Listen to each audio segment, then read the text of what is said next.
செய்வதையே சொல். Marxist communist கட்சியின் மாநில செயலாளர் ஜி ராமகிருஷ்ணனுடைய பேச்சை கேட்கலாம். அதிமுக திமுக ஆகிய ரெண்டு கட்சியும் மாறி மாறி ஆட்சிக்கு வந்தோம், மக்களுடைய வாழ்க்கையில எந்த மாற்றமும் ஏற்படலைங்கிறாரு ஜிஆர். எதற்காக திமுக அதிமுக வேண்டாம் என்று சொல்லுகிறோம்? என்ன விளக்கம் அளிக்கிறோம்?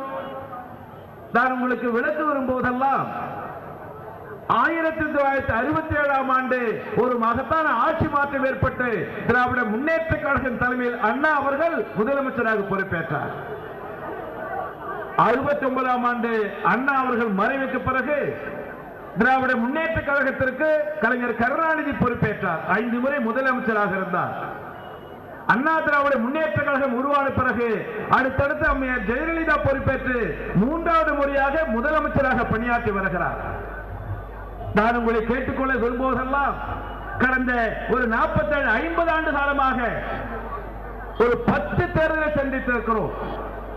67க்கு பிறகு 71ஆம் ஆண்டு தேர்தல், 77ஆம் ஆண்டு தேர்தல், 80ஆம் ஆண்டு தேர்தல், 84ஆம் ஆண்டு, 89ஆம் ஆண்டு, 91ஆம் ஆண்டு, 96ஆம் ஆண்டு, 2001ஆம் ஆண்டு, 2006, கடைசியாக 2011 10 முறை வாக்களித்திருக்கிறோம்.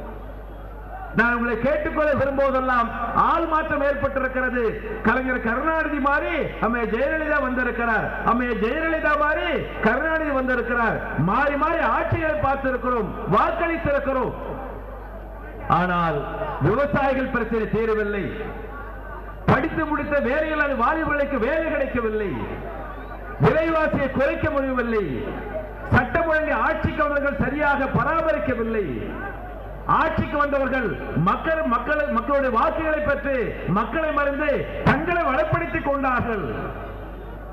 இத்தகைய ஒரு பின்னணியில் தான் கடந்த பல தேர்தல்களிலே தமிழக தேர்தல் நடைபெறுகிற போது சில கட்சிகள் திராவிட முன்னேற்ற கழகத்தோடு உடன்பாடு, சில கட்சிகள் அண்ணா திராவிட முன்னேற்ற கழகத்தோடு உடன்பாடு, அண்ணா திராவிட முன்னேற்ற கழகத்தோடு சேர்ந்து திராவிட முன்னேற்ற கழகத்தை ஆட்சியில் அமர்த்துவது, திராவிட முன்னேற்ற கழகத்தோடு சேர்ந்து அண்ணா திராவிட முன்னேற்ற கழகத்தை ஆட்சியில் அமர்த்துவது, ஆளை மாற்றி பார்த்து ஆட்சியை மாற்றி பார்த்து, ஆனால் அடிப்படை மாற்றம் ஏற்படாத சூழலில், கொள்கை மாற்றம் ஏற்படாத பின்னணியில் மக்களிட கூட்டணி இனியும் அதிமுக வரக்கூடாது, திமுக வரக்கூடாது, ஆளை மாற்றி பிரயோஜனம் இல்லை, ஆட்சி மாற்றி பிரயோஜனம் இல்லை, ஒரு கொள்கை மாற்றத்தை உருவாக்க வேண்டும், ஒரு மாற்று பாதையை உருவாக்க வேண்டும் என்ற நோக்கத்தோடு மக்களிட கூட்டணி உருவாக்கப்பட்டிருக்கிறது.